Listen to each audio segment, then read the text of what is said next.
जय हिंद दोस्तों, नमस्कार। फिलहाल क्रांतिमान पार्क में हो रहे बात ऐसे आप देख पाएंगे महिलाएं और यहाँ पर काफी लोग इकट्ठा हो रखे हैं। बात क्या पूरा का पूरा मामला जानेंगे। जी मैडम नमस्कार। नमस्कार। सबसे पहले नाम बताएं और क्या मामला। मेरा नाम है नीलम सैनी, मातृशक्ति हिसार, अपने सूर्यनगर वार्ड नंबर 10 से। जी क्या आज इकट्ठा हुए आप लोग, क्या है?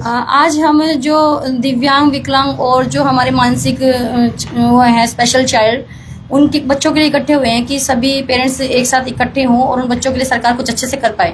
जी तो पहले जो सुविधाएं मिल रही है उनमें क्या क्या और चाह रहे हैं? क्या यहाँ पे रेड क्रॉस सोसाइटी है, यहाँ पे पहले सुविधाएं थी लेकिन अभी कुछ सुविधाएं नहीं, जैसे कि फिजियो की कोई सुविधा नहीं है, ड्राइवर की सुविधा नहीं है। वहाँ वैन तो किसी ने दान कर दी लेकिन ड्राइवर की सुविधा नहीं है और बहुत सारी ऐसी सुविधाएं हैं जिसके लिए बच्चों को बहुत परेशान होना पड़ता है। और हमारी सरकार से सिर्फ इतनी मांग है कि सरकार उनको जल्दी से जल्दी पूरा करे ताकि बच्चे खुश होकर स्कूल जाएं और वो भी पढ़ें और आगे बढ़ें। उनको रोजगार की भी थोड़ी सुविधा मिले कि जो 22 साल से ऊपर बच्चे हैं उनको थोड़ा हम चाहते हैं कि रोजगार भी मिले, जो बच्चा कुछ कर पाए, उनकी प्रतिभाओं को निखारा जाए।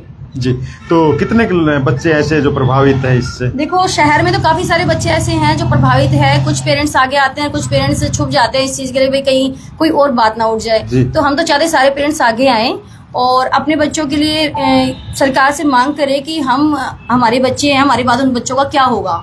उनके लिए हॉस्टल की सुविधा हो, चाहे खाने पीने की सुविधा हो। सबको पता है कि जब स्पेशल चाइल्ड एक घर में होता है तो आधा आदमी तो उसके साथ ही मानसिक रोगी हो जाता है कि मेरे बच्चे का मेरे जाने के बाद क्या होगा।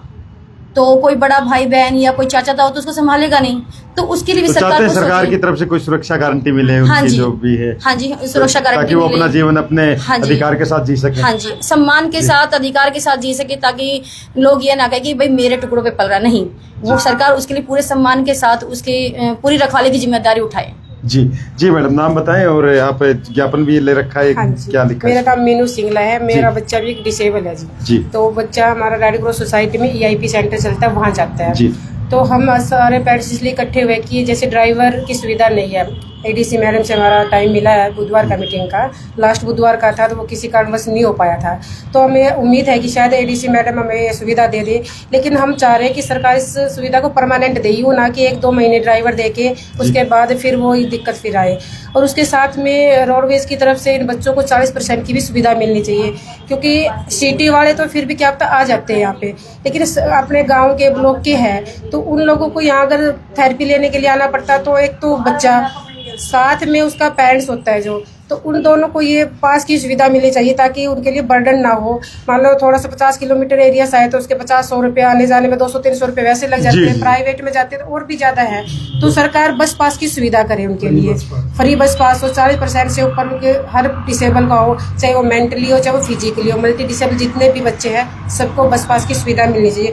और साथ में ना जो बच्चे 22 साल से ऊपर है उनको उसी विंग में अगर वो लायक है करने के, चाहे वो छोटा काम हो, 4th कैटेगरी का हो, माड़ी का हो, स्वीपर का हो, या DC अपने अकॉर्डिंग उसको कहीं भी सेट कर सकता है कि वो अपने पैरों पे खड़ा रहे जो लायक है। जो लायक नहीं है उनको थोड़ा और सुविधा देके उसको कोशिश करें कि वो थोड़ा बहुत अपने लिए जी सके और पेरेंट्स पे या समाज पे बोझ ना हो। दूसरा, हम खाली सरकार से नहीं, हम हर समाज के एरिया से भी ये रिक्वेस्ट करते हैं कि आप लोग भी आए और हमें सपोर्ट करें। जब तक समाज भी अवेयर नहीं होगा तो हम उन बच्चों के लिए कोई कुछ नहीं कर सकता, क्योंकि समाज में भी थोड़ा सा ये है कि ये मंदबुद्धि है, उसको बोले जाए कि ये बोड़ा है, ये लंगड़ा लूला, लेकिन नहीं, उसके लिए दया की भावना नहीं, इसको सपोर्ट की भावना से देखा जाए। तो सरकार से, समाज से, हर गांव के इलाकों से जितने भी ऐसे पेरेंट्स हैं वो सब आए आगे और अपने बच्चों के लिए कुछ ना कुछ करें और हमें सपोर्ट करें। जी तो सुन सकते हैं, खास बात है कि जो स्पेशल चाइल्ड है, क्योंकि आमतौर पे जो बच्चा, माँ बाप पूरी जिंदगी ख्याल रखते हैं, तो चाहते हैं कि सरकार की तरफ से भी चाह रहे हैं कि आप सरकार की तरफ से भी बस पास है और ड्राइवर की सुविधा है और लगना चाहिए कि स्पेशल चाइल्ड को भी अच्छे से जीने का अधिकार है, तो उस तरह की सुविधाएं मिले। सबको जीने का अधिकार है समान रूप से, तो उनको भी जीने का अधिकार है। उनमें उसकी कोई गलती नहीं है कि वो ऐसे पैदा हुए, तो कोई उसको घृणा के भाव से ना देखे और आगे आए सारे बच्चे ही, उनके पेरेंट्स भी, ताकि सरकार से उनको मदद मिल सके। जी मैडम नमस्कार सर। जी बताएं सर, जैसे कि अब ये देखो कि ये हैं लेडीज, इनके हस्बैंड भी नहीं है, इनका एक ही लड़का है वो भी डिसेबल है।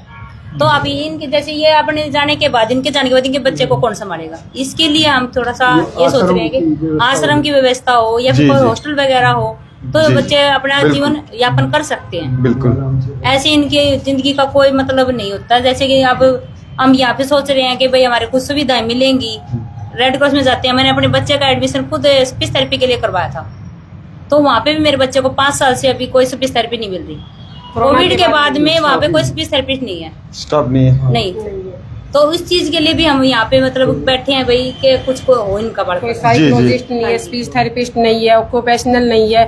जब जैसे तक कि ये उनको उनको बजट वगैरह थेरेपी भी नहीं प्रॉपर आ नहीं पा रहा है, मिलेगी इसी ना, वजह से तो उनका टाइम निकल जाता है। टाइम निकलने के बाद कोई फायदा ही नहीं होता। गवर्नमेंट की गाइडलाइन के अनुसार भी 18 के बाद तो परमानेंट डिसेबिलिटी का कार्ड बन जाता है। जी। जब बच्चा 6-6 साल 7-7 साल तक वो सुविधा नहीं ले पाएगा तो कोई उम्मीद ही नहीं रहती फिर। जी जी अंकल जी। बस यही जो इन्होंने बताया है उसी हिसाब से है। बाकी एक तो हॉस्टल की फैसिलिटी, तो गांव से जो बच्चे हैं ना, कोई गांव ऐसा होगा जहाँ 5-7 बच्चे ना हो। डिस्ट्रिक्ट में कम से कम ये सारे गांव का सर्वे करें, कम से कम 500 बच्चे हो जाएंगे, तो उनके लिए हॉस्टल की फैसिलिटी हो जाए और आश्रम की फैसिलिटी हो जाए। जो 22 साल के बाद बच्चे हैं वो कम से कम वहाँ रह जाए। पेरेंट्स मान लो गुजर गए तो उनका कौन है, मतलब वाली वारिस तो कोई रहेगा ही नहीं कोई, तो उनको रहने के लिए कम से कम सुविधा अनुसार उनको मतलब जगह मिल जाए, आश्रम हो जाए, तो बहुत बढ़िया होगा इस चीज़। तो साफ तौर पे एक छोटा सा संदेश है कि स्पेशल चाइल्ड है या फिर कहें दिव्यांग या कोई भी बच्चे हैं, जो वो बच्चे तो हैं, माँ बाप के लिए तो बच्चे ही हैं और वो उनकी परवरिश भी करते हैं अपने लेवल पर, लेकिन चाहते हैं कि सरकार की तरफ से, क्योंकि जैसे बताया कि हस्बैंड नहीं है तो वाइफ है, आगे क्या होगा चिंताएं खाई जाती है। तो सरकार से यही है कि उनके लिए कोई ऐसी हॉस्टल सुविधा हो, आश्रम सुविधा हो, या फिर जैसे बताया कि उनको नौकरी में जो आरक्षित कोटा है ज़्यादा से ज़्यादा जिस हिसाब से उनका वो कर सकते हैं उस हिसाब से उनको अलग से नौकरी का प्रावधान हो, बस पास की सुविधा हो, या जो भी दे सकती सरकार देना चाहिए, क्योंकि उनको भी जीने का हक है और गर्व के साथ जीने का हक है, अपने अधिकारी के साथ जीने का हक है। और उम्मीद करता हूँ सरकार प्रशासन ध्यान जरूर देगा। मैडम और कुछ आपको लास्ट में कोई मैसेज देना हो? मेरे को मैसेज सिर्फ इतना ही देना है कि जितने भी अपने गांव में और शहर में जितने भी ऐसे बच्चे हैं तो कृपया उनको घृणा के भाव से ना देखें और पेरेंट्स सभी इकट्ठा हो इस चीज के लिए कि सरकार हमारे लिए कुछ करे, हमारे बच्चों के लिए कुछ करे ऐसा। और एक सबसे स्पेशल बात कि सरकार ने सरकारी स्कूल तो बहुत सारे खोल रखे हैं, लेकिन उसमें एक स्पेशल चाइल्ड विंग नहीं है। तो मेरी सरकार से यह भी अनुरोध है कि एक स्पेशल चाइल्ड विंग सरकारी स्कूलों में होना चाहिए। बिल्कुल होना चाहिए। और साथ में एक बात और बोल देता हूँ, जो सामाजिक संगठन है या फिर सामाजिक संस्थाएं हैं उनको भी आगे बढ़ चढ़ कर इसमें आना चाहिए। आप लोगों की बात हुई है किसी सामाजिक संस्था वगैरह से जो कोई? देखो अभी हमारी इन्होंने काफी टाइम से शुरुआत कर रखी है, 6 महीने हो गए इनको, हम तो अभी जुड़े हैं। धीरे धीरे हम चाहते और भी जुड़े और इन बच्चों के लिए कुछ स्पेशल कर पाए। जी तो उम्मीद है कि सामाजिक संस्थाएं सरकार इस तरफ ध्यान देगी और जो बच्चे हैं उनको लगेगा कि हाँ हम भी हैं और हम भी कुछ कर सकते हैं। इन्हीं तस्वीरों के साथ लूंगा फिलहाल इजाजत, मिलेंगे जल्द नेक्स्ट अपडेट पे, तब तक के लिए जय हिंद जय भारत।